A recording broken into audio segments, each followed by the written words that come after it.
김계홍의 인생 스케치.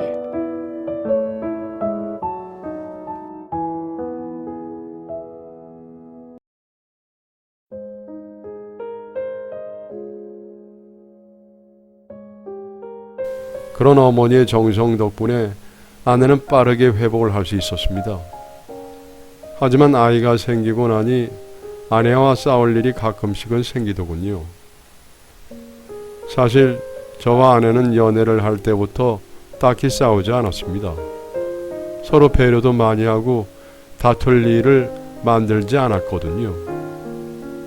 그런데 아내가 출산한 이후로 언제부턴가 아내와 싸우는 일이 종종 생겼습니다. 특이하게도 저희의 싸움은 대부분 어머니 때문이었죠. 아내와 어머니 사이가 너무 좋다 보니 저는 남편이고 아들이지만 그 사이에 낄 수가 없는 상황이 많았고 이 부분에 소외감을 느끼게 되었죠. 그래서 종종 아내에게 볼멘 소리를 하곤 했는데 그러면 다음날 퇴근 후에 집으로 돌아가면은 그 사이에 아내가 어머니에게 그 이야기를 전했는지 어머니가 저에게 뭐라고 하시는 상황이 반복되더라고요. 요즘 고부 갈등이 있는 집이 얼마나 많은데 너는 사이좋게 지내도 뭐라고 하니? 이런 이야기를 들으면은 저만 이상한 사람이 된 것만 같아서 기분이 굉장히 묘했습니다. 분가를 할까 생각하기도 했지만 아내는 아직 아이가 어려서 혼자 돌보는 것이 힘들다며 분가하는 것을 반대했죠. 분가를 할 때 하더라도 나중에 하자고 하던 아내는 솔직히 전혀 분가를 할 생각이 없어 보였습니다. 다른 사람들에게 이런 고민을 이야기하자니 배부른 소리라고 할 것이 뻔해서 누구에게도 말하지 못했어요. 분명 결혼을 한 지 얼마 되지 않았을 때에는 아내와 어머니가 사이좋게 지내는 것이 뿌듯하고 행복했는데 제가 그 두 사람의 사이를 질투하게 될 줄은 상상도 하지 못했습니다. 그러던 어느 날 퇴근을 하고 집으로 돌아갔는데 아내가 주방에서 무언가를 만들고 있더라고요. 제가 들어오는 소리를 듣지 못했는지 열심히 요리에 집중하는 아내의 뒷모습이 사랑스러워서 와락 안 왔습니다. 마침 어머니가 함께 계시지 않았었거든요. 그런데 깜짝 놀라 소리를 지르면서 뒤를 돌아본 사람은 아내가 아니라 어머니였습니다. 아내와 어머니는 둘 다 아이를 돌보다 보니 언젠가부터 머리를 올리고 있었는데 그 뒷모습을 구별하기가 힘들었어요. 둘이 같은 미용실에서 염색까지 해서 머리색마저 비슷했거든요. 어머니는 당황한 저의 표정을 보고 배를 잡고 웃으셨고 뒤늦게 상황을 알게 된 아내 또한 저를 놀려댔습니다. 그날 이후 저는 어머니인지 아내인지 확인을 하는 버릇이 생기고 말았죠. 나중에 친구들과 술자리에서 이 황당한 이야기를 했더니 친구 한 명이 맞다고 하더라고요.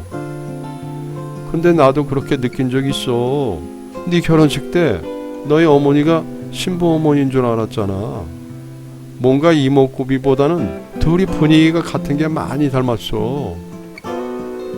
아내와 어머니를 몇 번 만나보지도 않은 친구가 저와 같은 느낌을 느꼈다고 하자 그 정도로 두 사람이 닮았나 하는 생각이 들더군요. 그러고 보니 아버지도 주방에 있는 아내를 어머니로 착각하신 적이 몇 번 있었기도 했고 어머니와 아내가 식성이 굉장히 비슷하기도 했습니다. 저와 아버지는 국이나 찌개를 드실 때 건더기 위주로 음식을 먹는데 아내와 어머니는 국물 위주로 먹었죠. 그리고 어머니는 오이에 알러지가 있어서 수박과 참외 같은 오이류 음식을 드시지 못하는데 아내도 참외를 제외한 오이류를 좋아하지 않았죠. 그 특유의 향이 싫다고 하면서요. 물론 우연히 그 둘의 식성이 비슷한 것일 수도 있겠지만 저는 변호사를 하면서 증거를 찾는 일을 하다 보니 작은 가능성도 의심을 하는 버릇이 있었습니다. 해결하고 싶은 의문이 생기면은 그 근거를 찾아 실마리를 풀고 싶었죠. 며칠 후 저는 어머니의 어릴 때 사진을 찾아보았습니다. 부모님이 재혼을 하실 당시 어머니의 나이가 30살이었고 결혼할 때 아내의 나이가 30살이니 사진을 비교해보면 어느 정도 감이 올 것 같았어요. 그렇게 두 사진을 놓고 번갈아 가면서 보는데 자꾸 아내에게서는 어머니의 얼굴이 보이고 어머니에게서는 아내의 얼굴이 보였습니다. 뭔가 이상하다고 느꼈던 저는 그냥 어머니에게 대놓고 물어보기로 했어요. 그 방법이 제일 확실하다고 생각했죠. 어머니, 나희랑 무슨 관계예요? 나희랑 무슨 관계냐고? 무슨 소리야? 당연히 딸 같은 며느리지. 어머니는 제게 태연하게 대답을 하셨지만 제 눈을 피하셨습니다. 저는 어머니가 거짓말을 하고 있다는 생각을 했어요. 변호사가 되어 상담을 진행할 때 저희는 증거만으로 상황을 판단하지 않고 그 사람의 행동을 유심히 지켜보거든요. 심리적으로 접근해 보았을 때 하는 행동을 보면은 그 사람이 거짓말을 하는지 아닌지를 대충 파악할 수 있습니다. 그리고 질문을 하는 상대방의 눈을 피하는 것은 사람들이 거짓말을 할 때 가장 많이 하는 행동이었죠. 그럼 유전자 검사해봐도 되는 거죠? 요즘은 금방 나와요. 3일 안에 나올 거예요. 그건 안 돼. 어머니는 다 알고 있다는 듯한 저의 눈빛을 보시고는 결국 눈물을 흘리셨습니다. 한참 동안 오열을 하시는 어머니를 저는 묵묵히 기다려 주었어요. 그러나 어머니의 눈물을 보았다고 해서 이 상황을 대충 끝낼 수는 없었습니다. 어머니는 잠시 후 진정을 하셨고 제게 천천히 묵은 이야기를 해주셨습니다. 사실 나는 네 엄마의 가까운 친구였어. 형님 동서하고 지냈지. 그런데 진철이 네 엄마가 돌아가시게 되면서 내가 널 너희 아버지한테 보낸 거야. 사실 그때까지만 해도 아버지는 네가 있는 걸 몰랐어. 네 친엄마가 널 낳았다는 이야기를 안 했거든. 친어머니는 할머니의 반대로 아버지와 결혼하지 못하고 헤어지셨다 합니다. 하지만 친어머니는 아버지와 헤어지고 난 후 임신 사실을 아셨고 출산 후 홀로 저를 키우셨다고 하시더라고요. 제가 기억하고 있는 어릴 적 저희 집이 바로 그곳이었죠. 나도 임신을 하고 시댁에서 쫓겨난 상태였어. 남편 잡아먹은 년이라고 장례가 끝나자마자 쫓겨난 거지. 그때 내가 너희 엄마 집에 방월세로 들어가게 된 거야. 친어머니는 새어머니의 사연을 알게 된 후 동질감을 느꼈고 새어머니의 출산을 도와주었다고 합니다. 그 후에 그 둘은 형님과 동서 사이가 되어 가깝게 지낸 것이었죠. 몸 추스르고 형님이랑 나, 너랑 내 딸이랑 넷이 가족으로 지냈어. 돈은 내가 벌었고 형님이 너랑 내 딸을 돌봐줬지. 그런데 네 친엄마가 죽을 병에 걸렸어. 어떻게든 살리려고 애를 썼는데 돈이 없어서 제대로 치료를 할 수가 없었어. 결국 죽기 전에 너희 친엄마가 나한테 너희 아버지 연락처를 준 거야. 잘 부탁한다고. 그래서 내가 너희 아버지한테 연락을 해서 널 이 집으로 보낸 거야. 아버지는 전혀 몰랐던 제 존재를 알고 굉장히 충격을 받으셨다네요. 그렇게 저는 아버지의 집으로 가게 된 것이었습니다. 그러나 자식이지만 저를 잘 알지 못했던 아버지는 종종 어머니에게 연락을 해 저에 대한 조언을 구했다고 합니다. 그럴 때마다 어머니는 그런 아버지에게 이런저런 이야기를 해주었고 몇 번 만남을 가진 두 사람은 서로 호감을 갖게 된 것이었죠. 그렇게 아버지와 새어머니는 서로 사랑하는 사람이 되었지만 역시 할머니께서는 두 사람을 반대하셨다고 합니다. 그러나 할머니는 엄마 없는 손자가 있기도 했고 아버지가 한번 할머니의 반대로 결혼을 못했기 때문에 조건을 걸고 결혼을 허락하셨다고 하더군요. 네 애는 다른 집에 보내도록 해라. 그리고 이 집에 들어와서 진철이를 키워. 그게 내 조건이다. 할머니는 자신의 핏줄이 아닌 아이를 집에 키우는 것을 용납하지 못할 뿐만 아니라 제가 자라면서 그 아이가 방해가 될 수 있다는 생각을 하셨는지 어머니의 딸까지는 받아들일 수 없다고 하셨다고 합니다. 하지만 어머니에게 나중에 시간이 지나고 제가 더 크면은 그때는 딸과 왕래를 할 수 있게 해주시겠다고 약속하셨다네요. 사실 그 당시 어머니는 아이의 아빠가 없다 보니 두 돌도 되지 않은 딸을 출생신고조차 하지 못하고 있었다고 하더라고요. 호주제가 있던 시절이라 설사 아이를 지키고 싶어 아버지와의 결혼을 포기한다고 해도 평생 아빠 없는 아이라는 낙인이 찍힐 수밖에 없는 상황이었습니다. 어머니는 긴 고민 끝에 결국 할머니의 조건을 받아들였고 그렇게 그 아이는 엄마의 품을 떠나게 되었다고 합니다. 하지만 할머니는 어머니와의 약속과 달리 그 아이를 어디로 입양 보냈는지조차 알려주지 않았다고 하네요. 그 무렵 어머니의 퉁퉁 부은 눈을 아침마다 보게 된 것이 그 이유였던 거죠. 어머니는 할머니에게 매일같이 울면서 아이의 행방을 물었지만 할머니는 본인도 모른다고 딱 잡아 떼었다고 하네요. 아버지는 매일 힘들어하는 어머니에게 너무나 미안해 하셨다고 하더군요. 게다가 어머니는 할머니의 허락 없이 단 한 푼도 쓸 수가 없었기 때문에 돈을 주고 몰래 딸을 찾을 엄두조차 내지 못했습니다. 결국 그렇게 딸을 가슴에 묻은 채 살 수밖에 없었다고 하더라고요. 그런데 아버지가 어느 날부터 따로 어머니에게 돈을 차곡차곡 주셨다더군요. 아버지도 할머니의 눈을 피해 어머니에게 돈을 주는 것이 쉽지가 않았고 어떻게 방법을 마련해서 조금씩 어머니에게 주었다고 해요. 그 돈으로 딸을 찾기 위한 의뢰를 한 어머니는 결국 24년 만에 카페를 하고 있는 딸을 찾게 된 것이었죠.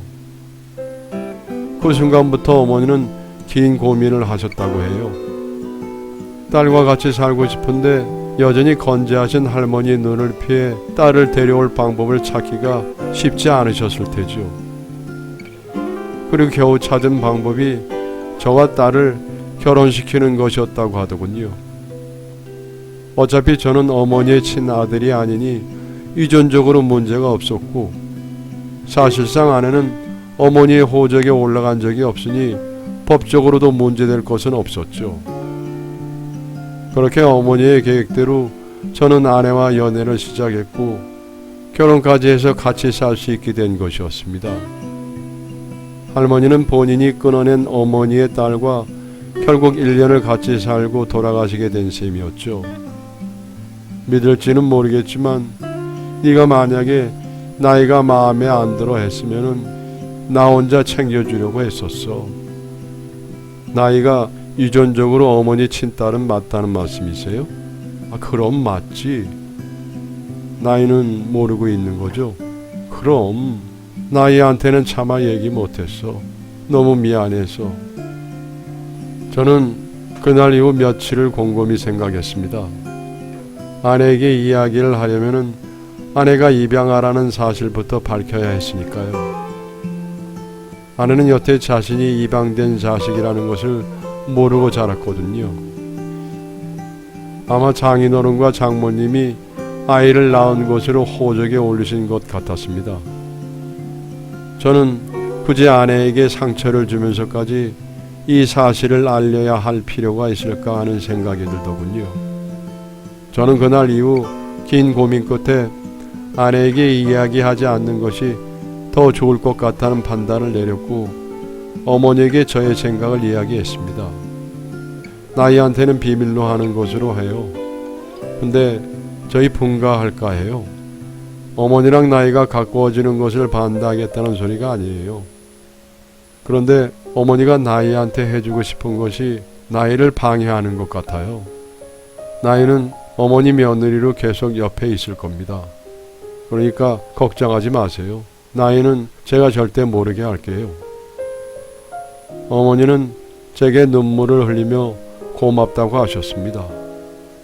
그리고 얼마 후 저와 아내는 분가를 하게 되었죠. 아내는 갑자기 분가를 하자는 제게 이유를 물었지만 저는 대충 둘러대며 대답을 회피했어요.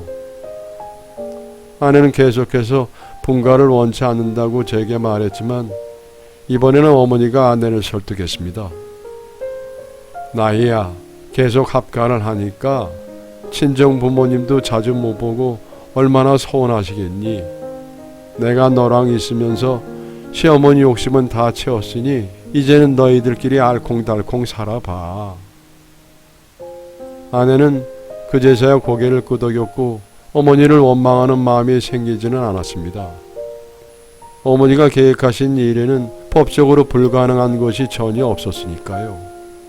오히려 저를 키우면서 딸을 마음속으로만 간직해야 했던 이유를 물어봤지만 오히려 저를 키우면서 딸을 마음속으로만 간직해야 했던 어머니가 너무나 안쓰러웠습니다.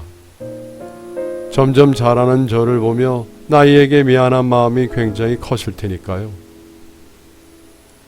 그 후로 저는 이제 7살이 된 제 아이의 예쁜 재롱을 보면 어머니의 통안의 세월이 떠올라 가끔 울컥하곤 합니다. 아마 제가 상상하는 것보다 훨씬 더 많이 힘들고 외로우셨을 거예요. 처음 어머니 이야기를 들었을 때는 아내에게 이 사실을 알려야겠다고 생각을 했어요. 아내도 친어머니가 바로 옆에 있는 것을 모르고 살아간다면 나중에 미리 알지 못했다는 사실에 굉장히 힘들어할 수 있다고 생각했거든요. 자기 어머니를 몰라본 것에 자책을 할 수도 있고요. 하지만 지금 당장은 말하지 않는 편이 좋겠다는 생각을 했습니다. 자신이 입양된 줄도 모르는 아내에게 혼란을 주는 것은 최대한 피하고 싶었어요. 그래서 입을 열지 않는 것이 아내의 행복을 위하는 길이라는 결론을 내렸습니다. 물론 세상에 완벽한 비밀은 없으니 언젠가는 아내가 이 사실을 알게 될 수도 있겠죠. 만약 시간이 지나서 그때가 되면 아내에게는 항상 사랑하는 엄마와 제가 곁에서 지켜주고 있었다는 사실을 꼭 알려줄 것입니다. 아내가 최대한 혼란을 겪지 않게 하기 위해서요. 긴 글 읽어주셔서 감사합니다. 여러분의 사연을 기다리고 있습니다. 내용은 제한이 없고요. 구독과 좋아요는 저에게 큰 힘이 됩니다.